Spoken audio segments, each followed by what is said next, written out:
Hello students, how are you? Very good students, आपका 11 class है। आपको अपना टारगेट बना करके उसको अचीव करना है, लगातार आगे बढ़ते जाना है और लगातार अपनी रेगुलरिटी पंक्चुअलिटी को बनाए रखना है, क्योंकि 11 क्लास से ही आप अपनी प्रिपरेशन कर लेंगे तो जो भी आपका एम होगा, चाहे वो इंजीनियरिंग हो या मेडिकल हो या अदर कोई फील्ड हो, आप आसानी से उसको क्रैक कर पाएंगे। ओके, इसके प्रीवियस क्लास में हमने वर्क डन पढ़ा था, work done by constant force study किया था। आज हम work done by constant force पर बेस्ड न्यूमेरिकल डिस्कस करेंगे। आइए देखें फर्स्ट न्यूमेरिकल क्या है। Work done by constant force पर फर्स्ट न्यूमेरिकल है, a block of mass m is placed on A rough horizontal surface.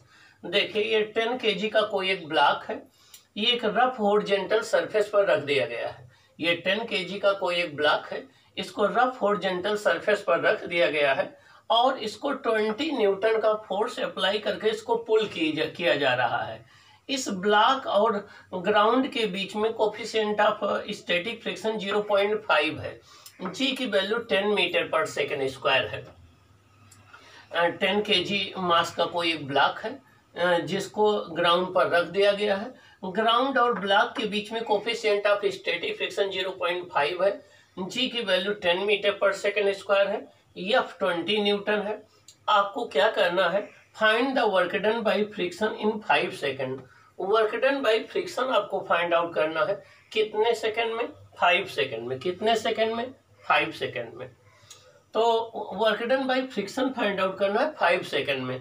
तो जब भी हमें वर्क डन निकालना हो तो हम दो क्वेश्चन पूछें कि किस फोर्स के द्वारा वर्क डन निकालना है और किस फोर्स के द्वारा वर्क डन निकालना है और डिस्प्लेसमेंट कितना है। तो यहाँ पर वर्क डन किसके द्वारा निकालना है? फ्रिक्शन के द्वारा। तो वर्क डन के लिए हमें दो चीजें चाहिए, एक चाहिए फोर्स और एक चाहिए डिस्प्लेसमेंट। तो फोर्स तो क्लियर हो गया, इन्होंने बोल दिया कि फ्रिक्शन फोर्स के द्वारा निकालना है, तो हमें पता करना पड़ेगा कि फ्रिक्शन फोर्स कितना है। दूसरा ये देखना पड़ेगा कि डिस्प्लेसमेंट कितना है और तीसरा देखना पड़ेगा डायरेक्शन क्या है। तीन बातें हमें पता करनी पड़ेंगी कि एक तो फ्रिक्शन फोर्स की वैल्यू कितनी है, कितने न्यूटन का फोर्स एक्ट कर रहा है, दूसरा इस ब्लॉक का डिस्प्लेसमेंट कितना है, तीसरा फोर्स और डिस्प्लेसमेंट के बीच का एंगल कितना है। तो आइए देखें। देखिए हम अप्लाई कर रहे हैं 20 न्यूटन का फोर्स और इस पर अब हम ये देखेंगे कि अगर हमारे द्वारा अप्लाई किया गया ये 20 न्यूटन का फोर्स इस ब्लॉक और ग्राउंड के बीच में जितना मैक्सिमम फ्रिक्शन एक्ट करता है, अगर उससे ये ज्यादा होगा तब तो ब्लॉक मूव कर जाएगा, अगर उससे कम होगा तो ये ब्लॉक मूव नहीं करेगा। अगर हमारे द्वारा अप्लाई किया गया जो फोर्स ये 20 न्यूटन है, अगर इसकी वैल्यू जो है फ्रिक्शन फोर्स से ग्रेटर होगी, क्या फ्रिक्शन फोर्स से ग्रेटर होगी, तब तो ये ब्लॉक मूव करेगा, इसमें डिस्प्लेसमेंट होगा। लेकिन अगर हमारे द्वारा अप्लाई किया गया फोर्स 20 न्यूटन, मैक्सिमम फ्रिक्शन जो इस ब्लॉक और ग्राउंड के बीच में है, अगर उससे कम होगा तो ये ब्लॉक मूव नहीं करेगा। अब जब मूव नहीं करेगा तो डिस्प्लेसमेंट जीरो होगा, डिस्प्लेसमेंट जीरो होगा तो वर्क डन जीरो होगा। आइए हम पता करते हैं सॉल्यूशन।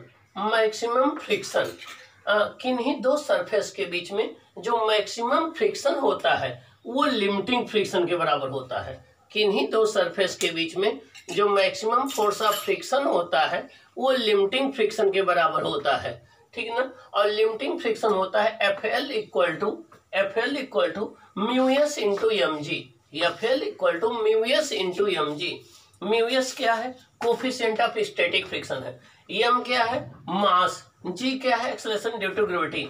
तो म्यू एस की वैल्यू कितनी है? 0.5। एम कितना है? 10 kg। जी कितना है? 10। तो 50 न्यूटन आ गया। क्या आ गया? 50 न्यूटन आ गया।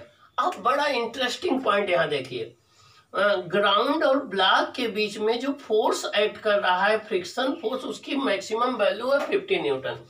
इसका मतलब ये हुआ कि जब तक हमारा अप्लाइड फोर्स 20 ये जो एफ है ये 50 न्यूटन से ज्यादा नहीं होगा तब तक ये ब्लॉक चलेगा ही नहीं, और ब्लॉक चलेगा नहीं तो ब्लॉक रेस्ट में होगा।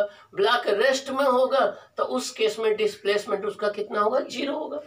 देखिए since applied force F is less than limiting function, block will not move with respect to the ground, so the displacement will zero।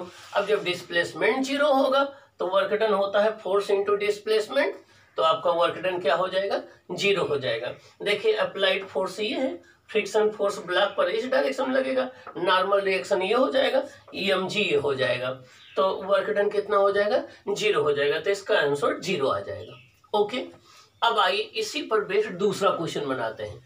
तो यहां से आपको दो बातें क्लियर हुई। पहली कॉन्सेप्ट ये मिली कि जब हमारे द्वारा अप्लाई किया गया जो पुलिंग फोर्स है उसकी वैल्यू जो मैक्सिमम स्टैटिक फ्रिक्शन है, जिसको आप लिमिटिंग फ्रिक्शन कहते हैं, उससे ज्यादा हो जाए तभी ब्लॉक चलना शुरू करता है, उसके पहले नहीं चलता, स्टेशनरी रहता है।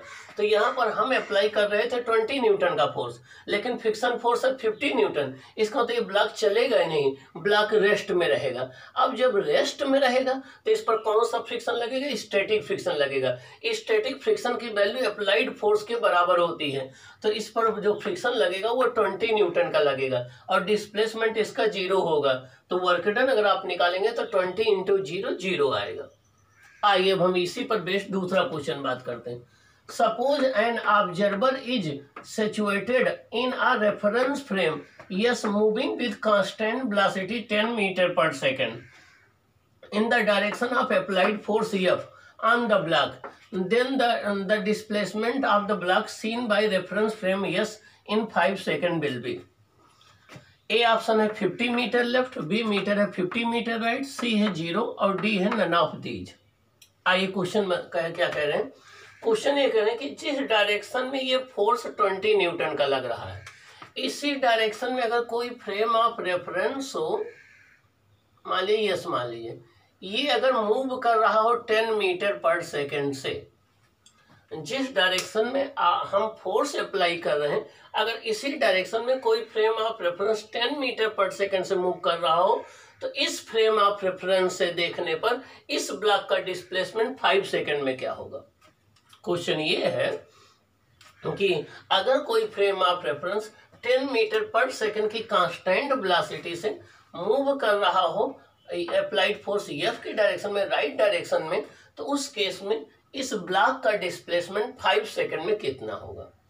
अब आपने ये फील किया होगा कि अगर हम ट्रेन पर बैठे हों और जा रहे हों, मान लीजिए हम राइट डायरेक्शन में जा रहे हैं, तो रोड पर जो ट्री होते हैं जो रेस्ट में होते हैं वो लेफ्ट में भगते हुए दिखते हैं। अगर हम लेफ्ट में जा रहे हों तो वो ट्री राइट में भगते हुए दिखते हैं। इसका मतलब ये हो गया कि इस ऑब्जर्वर को ये ब्लॉक तो रेस्ट में है, ये ब्लॉक तो रेस्ट में है, ये ऑब्जर्वर या ये फ्रेम ऑफ रेफरेंस 10 मीटर पर सेकंड से जा रहा है, तो इसको ऐसा फील होगा कि ये ब्लॉक लेफ्ट डायरेक्शन में 10 मीटर पर सेकंड से मूव कर रहा है। इस फ्रेम ऑफ रेफरेंस में जो बंदा होगा उसको ये फील होगा कि ये ब्लॉक 10 मीटर पर सेकंड से लेफ्ट डायरेक्शन में मूव कर रहा है। अब जब 10 मीटर पर सेकंड से लेफ्ट डायरेक्शन में मूव करेगा और टाइम दिया गया है 5 सेकंड, तो डिस्प्लेसमेंट देखिए, frame S is moving with a velocity of 10 meter per second rightward. The block will appear to move leftward with 10 meter per second. So displacement in 5 seconds. Displacement होता है velocity into time. Velocity है 10 meter per second, time है 5 second, 50 meter left. तो यहाँ frame of reference में yes में जो person है उसको लगेगा कि ये ब्लॉक 10 मीटर पर सेकंड से लेफ्ट में जा रहा है, मीन्स इसको फील होगा कि ये ब्लॉक पीछे की तरफ जो है वो 10 मीटर पर सेकंड से मूव कर रहा है। तो 5 सेकंड में इसका डिस्प्लेसमेंट हो जाएगा 10 इंटू 5 50 मीटर इसके रेस्पेक्ट में, लेकिन ग्राउंड के रेस्पेक्ट में 0 ही रहेगा। ये फ्रेम यस के रेस्पेक्ट में ये 50 मीटर हो जाएगा। ओके, आइए इसी पर बेस्ड हम अगला क्वेश्चन देखते हैं। Question number 3, in the previous problem find the work done by friction in frame S. अब हमें क्या करना है, यस फ्रेम में खड़े होकर के इस ब्लॉक पर फोर्स ऑफ फ्रिक्शन निकालना है, नहीं वर्क डन निकालना है फ्रिक्शन फोर्स के द्वारा। अब फिर वही क्वेश्चन आ गया कि वर्क डन जब भी निकालना हो तो 3 बातें पूछी जाती हैं। किस फोर्स के द्वारा निकालना है, कितना डिस्प्लेसमेंट है, किस डायरेक्शन में है। तो यहाँ पे कह रहे हैं फोर्स ऑफ फ्रिक्शन के द्वारा। तो अब यस फ्रेम से देखने पर इसका डिस्प्लेसमेंट कितना आया है, 50 मीटर आया है। और अब आप देखिए in frame S the displacement of the block is 50 metre left. अब इस ब्लॉक का डिस्प्लेसमेंट 50 मीटर लेफ्ट डायरेक्शन में है और इस पर जो फोर्स ऑफ फ्रिक्शन ऐड कर रहा है, देखिए फोर्स ऑफ फ्रिक्शन वो भी लेफ्ट डायरेक्शन में है, मीन्स फोर्स ऑफ फ्रिक्शन भी लेफ्ट डायरेक्शन में है, डिस्प्लेसमेंट भी लेफ्ट डायरेक्शन में है, दोनों के बीच एंगल 0 डिग्री है, तो cos 0 1 हो जाएगा। अब दूसरी बात, जब तक हमारे द्वारा अप्लाई किया गया फोर्स लिमिटिंग फ्रिक्शन से ग्रेटर ना हो तब तक ब्लॉक पर स्टैटिक फ्रिक्शन लगता है और स्टैटिक फ्रिक्शन की वैल्यू अप्लाइड फोर्स के इक्वल होती है।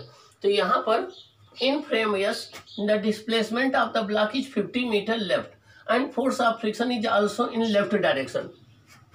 अब हमारा अप्लाइड फोर्स लिमिटिंग फ्रिक्शन से कम है तो force of friction applied force के बराबर होता है, तब फ्रिक्शन हो जाएगा 20 न्यूटन। W इक्वल टू होता है एफ एस कास थीटा, तो हो जाएगा 20 इंटू 50 कास थीटा कास 0 हो जाएगा प्लस 1000 जूल। तो यस फ्रेम से देखने पर वर्क डन जो है वो आपका प्लस 1000 जूल होगा, लेकिन अगर ग्राउंड फ्रेम से आप देखोगे तो ब्लॉक रेस्ट में होगा, वर्क डन 0 आएगा। इससे एक और कंक्लूजन निकला कि वर्क डन जो है फ्रेम ऑफ रेफरेंस पर डिपेंड करता है कि आप बॉडी को ऑब्जर्व कहाँ से कर रहे हो। एक एग्जांपल हम दे दें, मान लीजिए एक ट्रेन में आप बैठे हो और उसी ट्रेन पर ऊपर एक सूटकेस रखा हुआ है। अब आपके रेस्पेक्ट में तो वो सूटकेस रेस्ट में होगा तो वर्क डन उस पर 0 होगा, लेकिन कोई पर्सन अगर प्लेटफॉर्म पर से उस सूटकेस को देख रहा है तो ट्रेन मोशन में तो सूटकेस मोशन में होगा, तो सूटकेस में डिस्प्लेसमेंट होगा, तो सूटकेस पर वर्क डन 0 नहीं होगा। तो work done frame of reference पर डिपेंड करता है कि कहाँ से आप उसको ऑब्जर्व कर रहे हो। रीजन क्या है कि डिस्प्लेसमेंट फ्रेम ऑफ रेफरेंस पर डिपेंड करता है और वर्क डन होता है फोर्स इनटू डिस्प्लेसमेंट, तो वर्क डन भी जो है फ्रेम ऑफ रेफरेंस पर डिपेंड करेगा। अब अगला क्वेश्चन नंबर 4 इसी पर बेस्ड है। आइए क्वेश्चन नंबर 4 देखते हैं। In the previous problem find the work done by friction on the ground seen from the frame S. अब कह रहे हैं ये क्वेश्चन ये कह रहे हैं कि अगर ग्राउंड पर खड़े होकर के देखिए ग्राउंड पर जो है वर्क डन कितना होगा यस फ्रेम पर देखने पर। तो आइए देखें, मैंने बताया था कि फ्रिक्शन फोर्स हमेशा न्यूटन थर्ड लॉ को फॉलो करता है। तो देखिए क्वेश्चन ये है कि ग्राउंड पर वर्क डन कितना होगा फ्रिक्शन फोर्स के द्वारा। तो देखिए यहाँ पर ब्लॉक पर फ्रिक्शन फोर्स की डायरेक्शन ये है, न्यूटन थर्ड लॉ अप्लाई करेंगे तो ग्राउंड पर फ्रिक्शन फोर्स की डायरेक्शन ये होगी, ओके। और यस फ्रेम के रेस्पेक्ट में ब्लॉक स्टेशनरी है, उसका डिस्प्लेसमेंट है 50 मीटर, तो ग्राउंड का भी डिस्प्लेसमेंट 50 मीटर होगा, ग्राउंड भी मूव करती हुई दिखेगी। तो ग्राउंड मूव करती हुई किधर दिखेगी, पीछे की ओर, ग्राउंड पीछे की ओर भगते दिखेंगे। इस पर फ्रिक्शन फोर्स क्या है, आगे की ओर है, दोनों के बीच में एंगल कितना है 180 डिग्री है, cos 180 डिग्री 0 होता है, तो आपका वर्क डन हो जाएगा 20 into 50 into cos 180 minus 1000 joule हो जाएगा। क्या हो जाएगा, माइनस 1000 जूल हो जाएगा। इसका मतलब ये हो गया कि जब हम यस फ्रेम से देखेंगे तो इस ब्लॉक पर वर्क डन तो प्लस 1000 जूल होगा, लेकिन अगर हम यस से देखेंगे इस ग्राउंड पर जो वर्क डन होगा माइनस 1000 जूल होगा, ठीक है ना। और टोटल वर्क डन की बात करोगे तो 0 आ जाएगा। क्या आ जाएगा, 0 आ जाएगा। अब इसी पर बेस्ड हम क्वेश्चन नंबर 5 और क्वेश्चन नंबर 6 देखेंगे, ओके। चलो देखते हैं।